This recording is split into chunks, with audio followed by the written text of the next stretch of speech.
Assalamualaikum warahmatullahi wabarakatuh. Perkenalkan, nama saya Muhammad Ambari. Saya guru mata pelajaran Pendidikan Agama Islam di SD Negeri 1 Labanjaya, Kecamatan Banjarsari, Kabupaten Lebak.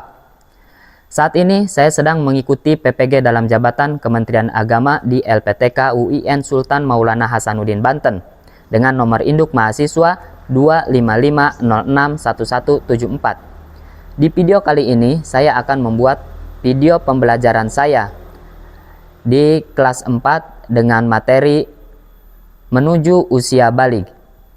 Selamat menyaksikan. Ya, Assalamualaikum warahmatullahi wabarakatuh.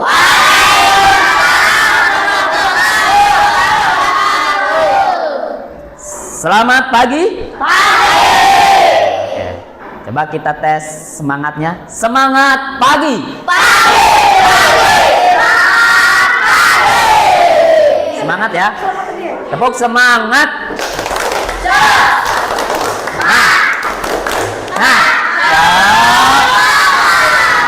Oke.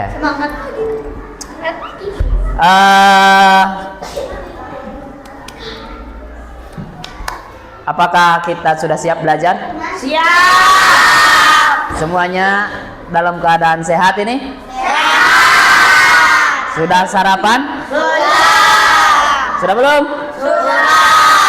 Oke, sebelum kita memulai pembelajaran, alangkah baiknya kita berdoa bersama-sama. Dan untuk memimpin doa, silakan Ketua Kelas Agus Andriana untuk memimpin doa ke depan.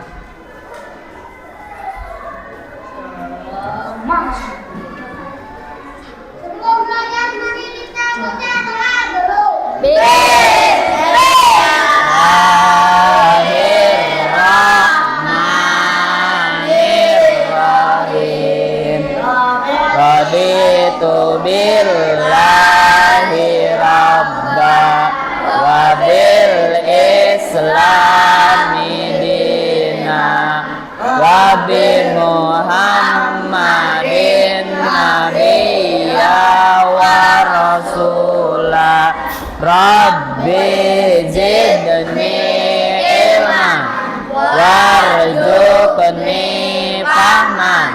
Amin ya rabbal alamin. Assalamualaikum warahmatullahi wabarakatuh. Waalaikumsalam warahmatullahi wabarakatuh. Terima kasih Andri yang sudah memimpin doa.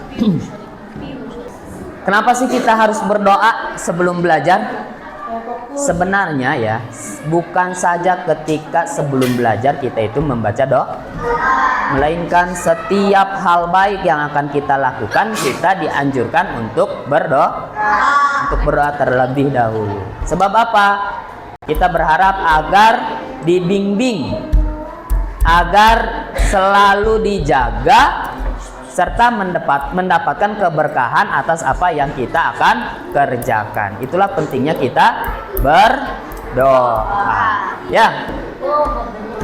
Sebelum lanjut ke pembelajaran, Bapak absen terlebih dahulu. Siapa? Agus Andriana, Alyanti, Ananda Dwi Apriliani. Sakit ya? Masih sakit? Anggun Gimana? Pipa Fitri? Anita? Aida Gimana? Diki? Nanti gimana? Apa ya? Dua Tengah Bisa? Darren Papiano? Eka? Fauzi? Muhammad Adnan? Siapa itu? Bibi? Laos Mubarak? Ibnu Izal? Nida? Muhammad Ramadhani? Esa Subi? Cita Isa? Ridwan Hadi? Cita Mia? Wasdi? Muhammad Rizki? Syodin? Muhammad Ali?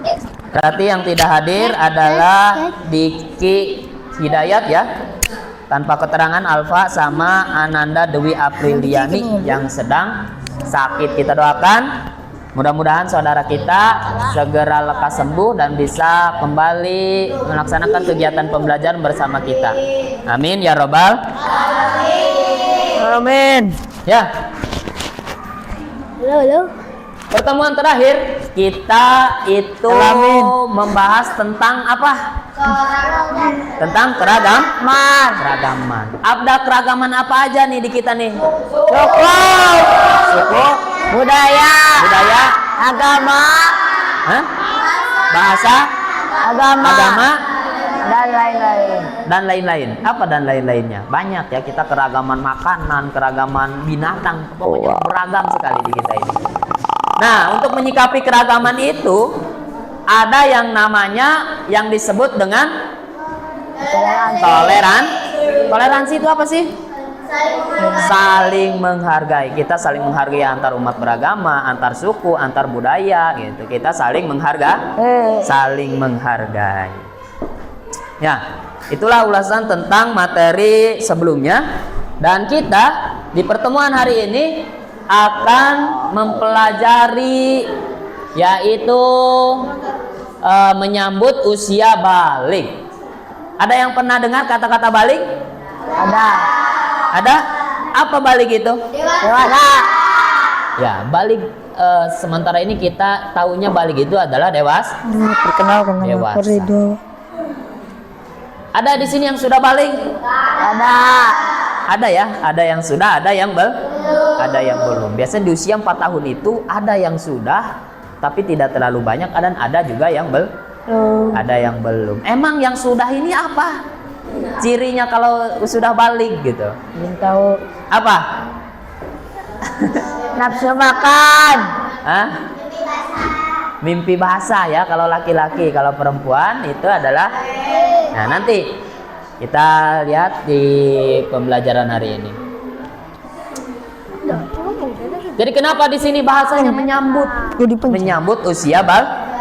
Jadi di usia kita kelas 4 ini biasanya ada yang sudah tetapi belum lama, dan ada yang belum tetapi akan mendekati masa-masa pubertas atau yang disebut dengan usia balik. Apa sih tujuan kita mempelajari materi ini atau materi menyambut usia balik? Yang pertama, peserta didik kita semua nih mengetahui tanda-tanda balik menurut pandangan ilmu fikih dan menurut pandangan ilmu biologi. Yang kedua, peserta didik atau kita yang ada di sini mengetahui kewajiban apa aja yang harus dilakukan oleh orang yang sudah menginjak usia balik. Kita langsung ke materi ya. Nanti perhatikan, dengarkan penjelasan tentang usia balik. Oke. Kita akan menonton penjelasan. Perhatikan.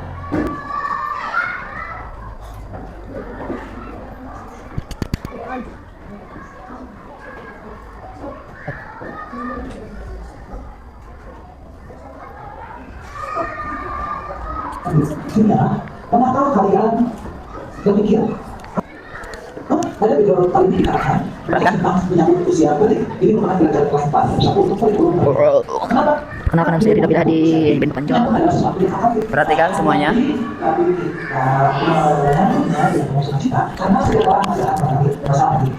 Coba perhatikan gambar di sini ya. Pernahkah kalian berpikir apakah setiap orang akan tersebut? Tersebut. Nah, kalau itu masih adakah hal sekarang? Apakah ada jangan? Apakah sudah ini? Perhatikan. Sudah. Nah, kita kasih untuk sekarang. Jangan kalian tinggal setiap kelas 1 sampai kelas 4 merasakan perubahan pada tubuh kita. Balik itu apa sih? Tadi disampaikan bahwa balik itu adalah artinya sampai. Bagi laki-laki balik itu ditandai oleh apa, dan bagi perempuan balik itu ditandai oleh apa juga itu. Coba dengarkan, lanjutkan. Kita belajar dari ciri-ciri balik pada video besar ini. Nah, di sini ada cerita, di situ tidak bukunya. Di buku gambar 4.3. Nah, ya itu. Nah, anak hari ini sama belajar tentang ciri-ciri balik. Apa balik dalam ilmu biologi? Yang pertama adalah balik. Ciri adalah dari belakang dan di dalam disebutkan. Yang pertama jauh, suara lubang di bagian tengah, terus suara ikatan di bagian tengah. Nah, perhatikan. Bagi laki-laki, tanda-tanda balik itu yang pertama tumbuh jakun. Mana jakun? Ini jakun nih. Laki-laki kalau sudah menuju usia balik atau sudah balik, biasanya jakunnya agak sedikit keluar gitu atau menonjol. Selanjutnya suaranya berubah. Suaranya biasanya yang sudah balik itu akan mengalami perubahan, akan lebih perubahan suaranya akan terasa lebih berat gitu. Kalau untuk laki-laki. Yang selanjutnya nafsu makan meningkat. Nah ini biasanya kalau laki-laki sudah balik nih, makannya itu yang tadinya sepiring jadi 2 piring gitu. Yang tadinya 2 piring jadi 3 piring. Nah, itu adalah menunjukkan tanda-tanda balik menurut ilmu biologi. Yang terakhir yaitu tumbuh rambut di bagian tertentu. Nah, bagi laki-laki yang sudah balik itu akan kelihatan dari tumbuhnya rambut di tempat-tempat tertentu. Yang paling sering kita temui adalah tumbuhnya kumis ya, jenggot, ada lagi ketiak gitu. Kalau jenggot biasanya ada yang tidak ada gitu. Dan di tempat-tempat yang lainnya gitu. Itu menunjukkan bahwa secara biologi laki-laki tersebut sudah balik ya. Selanjutnya kita next untuk perempuan, dengerin. Bagi perempuan, tanda-tanda puber adalah piko dan dada besar, suara tertentu, dan seorang meningkat dari rambut beberapa bagian. Nah, tadi mana sebelumnya? Nah, bagi perempuan, menurut ilmu biologi, perempuan yang sudah balik itu yang pertama panggul dan dada membesar. Jadi area panggul dan dada itu bagi perempuan itu membesar. Yang kedua suara lebih merdu. Nah kalau tadi laki-laki perubahan suaranya semakin berat ya. Kalau perempuan ketika menginjak usia balik itu akan semakin merdu. Suaranya semakin indah, semakin merdu gitu. Selanjutnya nafsu makan meningkat. Nah sama, perempuan juga sama dengan laki-laki ketika menginjak usia balik, dia akan mengalami peningkatan nafsu makan. Porsi makannya meningkat gitu. Dan terakhir yaitu tumbuh rambut di bagian tertentu. Sama perempuan juga ya, akan ada tumbuh rambut di bagian tertentu. Tetapi bukan seperti laki-laki. Bukan tiba-tiba perempuan jadi berkumis gitu, tidak ya, tapi kayak di ketiak atau di tempat-tempat yang lainnya gitu. Itu menunjukkan bahwa perempuan tersebut sudah balik menurut pandangan ilmu biologi. Balik itu kalau dalam bahasa ininya mah pubertas ya, masa pubertas gitu. Nah sekarang nanti coba kita lihat menurut pandangan ilmu fikih. Nah ini penting ya, karena akan menyangkut tentang kewajiban kita. Perhatikan. Mana? Ini mirror ya. Tanda-tanda puber adalah piko dan dada besar, suara tertentu, mengalami basah, dan perempuan mengalami haid. Namun apabila setelah 15 tahun tidak basah dan tidak haid, berarti sudah sampai masa balik atau dewasa. Dan sudah berarti itu sudah selesai. Perhatikan sini. Sampai apakah masih anak? Mana tadi? Nah, di sini ada hari di masa-masa belajar adalah piko 12 tahun tidak basah. Nah, tanda-tanda balik menurut pandangan ilmu fikih. Bagi laki-laki ketika dia sudah menginjak usia balik itu dia mengalami yang namanya mimpi basah atau keluarnya mani ya. Kalau di dalam ilmu fikih.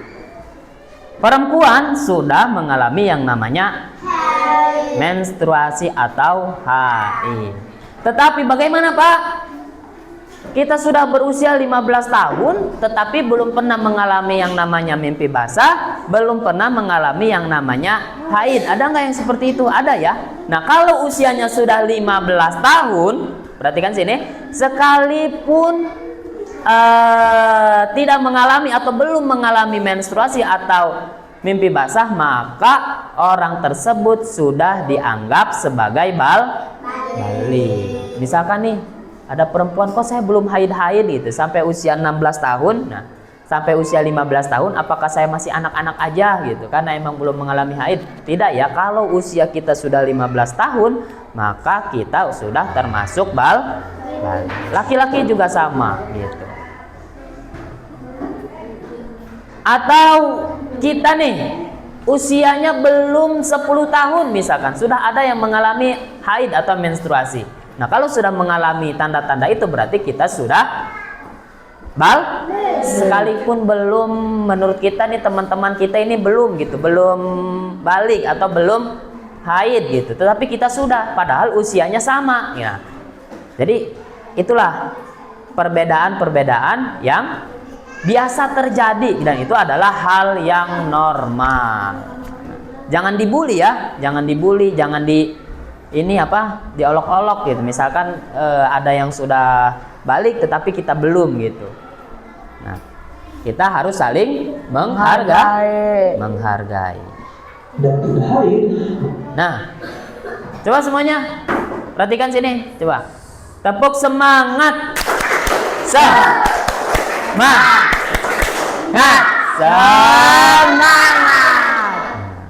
Oke, perhatikan sini.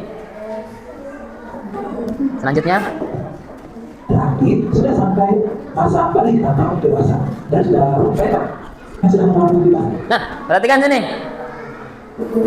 Anak yang mimpi basah, yang setelah mimpi basah dan haid itu adalah orangnya sedang berhadas besar. Jadi kalau kita sedang haid atau setelah mimpi basah itu kita sedang berhadas besar. Untuk bersuci dari hadas besar itu berbeda dengan kita setelah berhadas kecil. Kalau menghilangkan hadas kecil kita itu cukup dengan apa? Berwudu. Kalau menghilangkan hadas besar maka kita harus mandi terlebih dahulu yang disebut dengan mandi wajib gitu ya. Dalam keadaan berhadas besar kita tidak boleh melaksanakan salat, tidak boleh membaca Al-Quran, membawa atau menyentuh Al-Quran gitu ya. Takutnya ada yang sedang haid karena saking rajinnya misalkan tetap melaksanakan puasa misalkan. Orang lagi haid puasa, nah itu puasanya tidak sah sebab sedang dalam keadaan hadas besar. Bagaimana Pak kalau laki-laki siang hari lagi puasa misalkan mimpi basah, apakah puasanya batal? Tidak ya, karena itu dilakukan tanpa disengaja dan waktunya tidak lama gitu. Kalau laki-laki itu tidak lama. Kalau perempuan haid itu bisa sampai 1 minggu, 5 hari, bahkan ada yang sampai 2 minggu gitu. Ya. Tapi kalau perempuan sedang berpuasa misalkan pas datang waktu duhur dia haid, maka puasanya batal. Atau sudah jam 5 mau mendekati maghrib misalkan haid, maka puasanya batal. Jangan ini mah mentang-mentang sudah sebentar lagi kita buka, kata Abnita udahlah lanjut aja puasanya gitu karena tinggal 1 jam lagi puasa. Nah, gitu. Itu tetap dikategorikan batal puasanya ya. Paham? Oke, mana lagi nih? Nah, ternyata ada larangan-larangan ya yang tadi Bapak sampaikan sebelumnya bagi orang yang sedang berhadas besar. Yang pertama sholat. Lagi berhadas besar misalkan siapa? Ridho, orang lagi baru beres mimpi basah misalkan, tidak mandi lagi, langsung ngalah wudhu, ambil wudhu, langsung sholat misalkan, itu tidak boleh ya. Yang kedua sujud tilawah, tahu sujud tilawah? Tahu nggak sujud tilawah? Sujud tilawah itu ada nggak yang suka sholat subuh berjamaah pada hari Jumat? Di situ biasanya, perhatikan sini, Faisal. Kalau malam Jumat itu kalau subuh kan ada 3 kali ya. Ada sujud yang pertama tuh dari berdiri langsung sujud, nggak ruku dulu. Nah, itu namanya sujud tilawah. Sujud tilawah itu dilakukan setiap kita mendengar ayat-ayat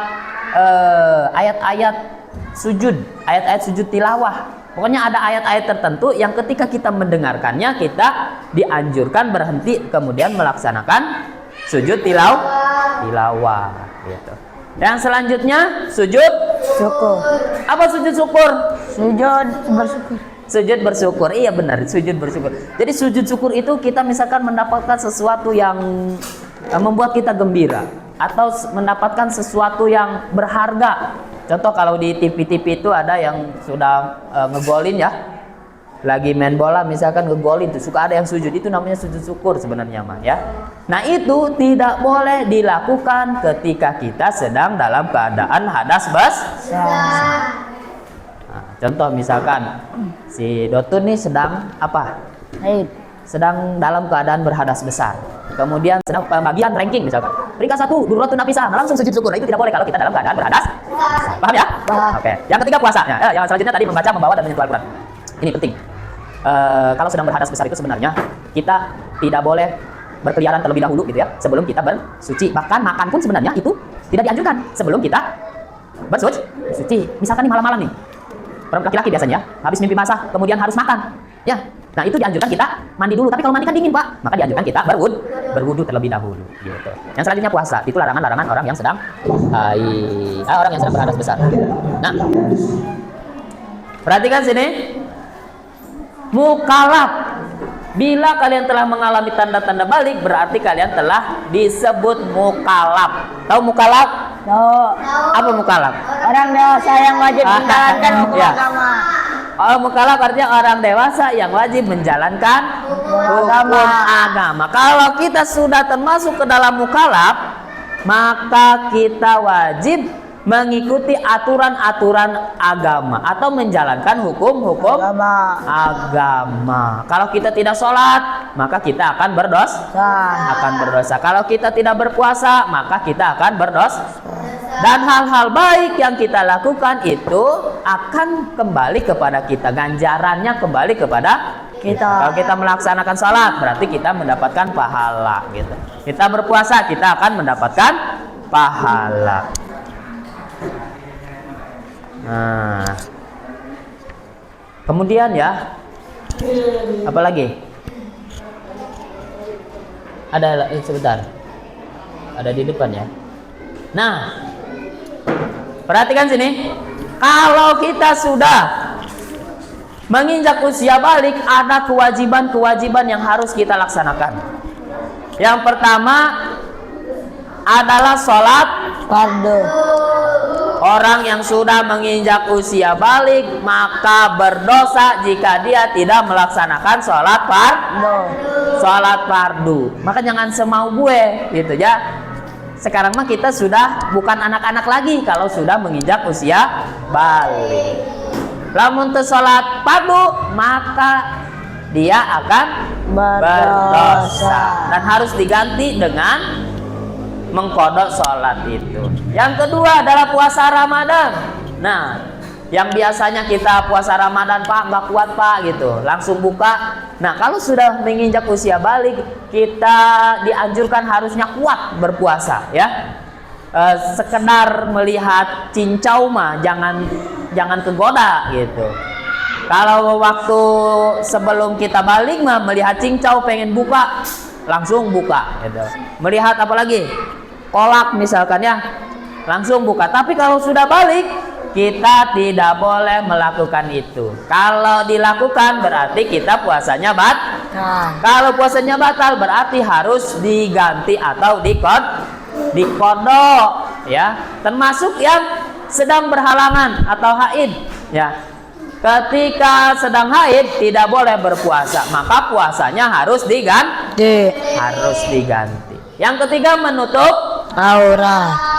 aurat. Nah ini Destiana perhatikan. Menutup aurat. Ternyata menutup aurat itu wajib hukumnya bagi orang yang sudah usia balik.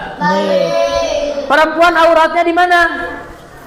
Seluruh badan perempuan itu adalah aurat, terkecuali muka dan telapak tangan. Sampai sini ya. Itu baru boleh kelihatan. Jadi perempuan yang sudah balik itu harus pakai kerudung ya. Tidak boleh kelihatan anggota tubuh yang lainnya kecuali telapak tangan dan muka ya. Jadi kalau sudah balik mah jangan sambil main karet gitu, nggak pakai kerudung gitu ya, loncat-loncat itu tidak boleh ya. Kalau laki-laki dari mana auratnya? Dari pusar sampai lutut itu adalah aurat laki-laki. Yang keempat apa? Menuntut ilmu. Nah, ini adalah yang sedang kita laksanakan di sekolah, adalah menuntut ilmu. Ternyata menuntut ilmu itu juga termasuk ke dalam mengguguri kewajiban kita sebagai orang yang sudah Nih, jadi kalau kita sudah usianya sudah balik, maka diwajibkan menuntut ilmu. Pak, kami mah bung sekolah cenah hayang ngangon baik-baik misalkan, pengen mengembala kambing aja. Nah, itu tidak boleh. Sebab kita sudah diwajibkan untuk menuntut ilmu. Ya? Oke. Paham? Ya. Itu saja materi hari ini. Sekarang kita akan bagi kelompok. Ada tugas buat kelompoknya. Masing-masing kelompok kita bagi 4 kelompok ya. Udah sesuai ini aja nih.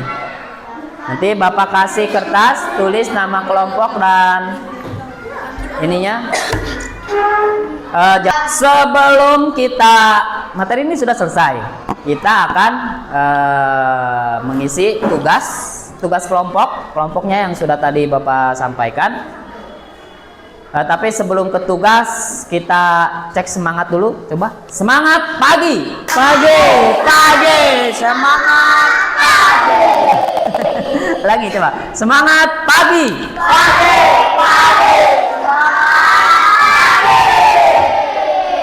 Kalau kau suka hati tepuk tangan. Kalau kau suka hati tepuk tangan. Kalau kau suka hati, mari kita lakukan. Kalau kau suka hati tepuk tangan. Kalau kau suka hati sorak hore. Kalau kau suka hati sorak hore. Kalau kau suka hati, mari kita lakukan. Kalau kau suka hati sorak hore. Tepuk tangan untuk kita semua. Ya. Bapak akan bagikan worksheet namanya ya, atau enggak kertas, lembar tugas kelompok. Nanti perhatikan sini, diisi identifikasi tentang tanda-tanda usia balik menurut ilmu fikih dan menurut ilmu biologi. Serta tuliskan pengalaman. Bagi yang sudah balik, tuliskan pengalaman. Tidak. Udah cukup itu saja ya. Cukup itu saja, bikin klasifikasi atau identifikasi tanda-tanda balik, baik menurut ilmu biologi atau menurut ilmu ya. Tulis nama kelompoknya.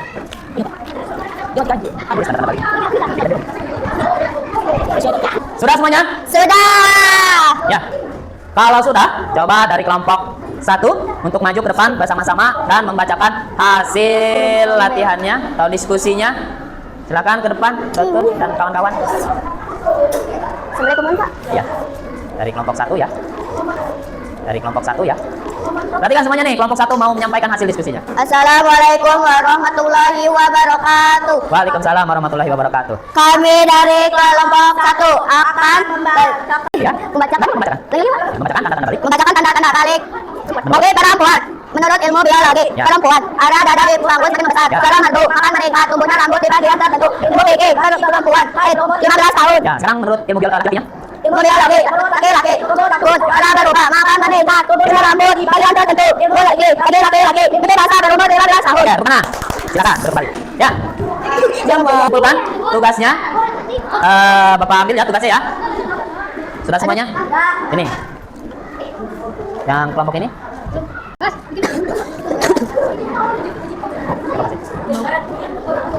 Sini. Kelompok ini. Oh, bentar lagi. Wih, cekrok ASMR. Ya. Terima kasih. Coba kita refleksi ya, mengingat kembali apa yang tadi Bapak sampaikan. Siapa di sini yang bisa menjawab atau bisa menjelaskan untuk nanti maju ke depan ya? Ya. Oke, Bang? Paham. Coba sebutkan tanda-tanda balik bagi laki-laki. Apa? Menurut apa, Pak? Menurut ilmu biologi. Jakun, suara berubah, nafsu makan meningkat, tumbuh rambut di bagian Tertentu. kewajiban apa saja yang harus dilakukan oleh orang yang sudah berusia balik? Ya, Rino lagi coba. Salat fardu, puasa Ramadan, menuntut ilmu, menutup. Udah. Oke, tepuk tangan buat Rino.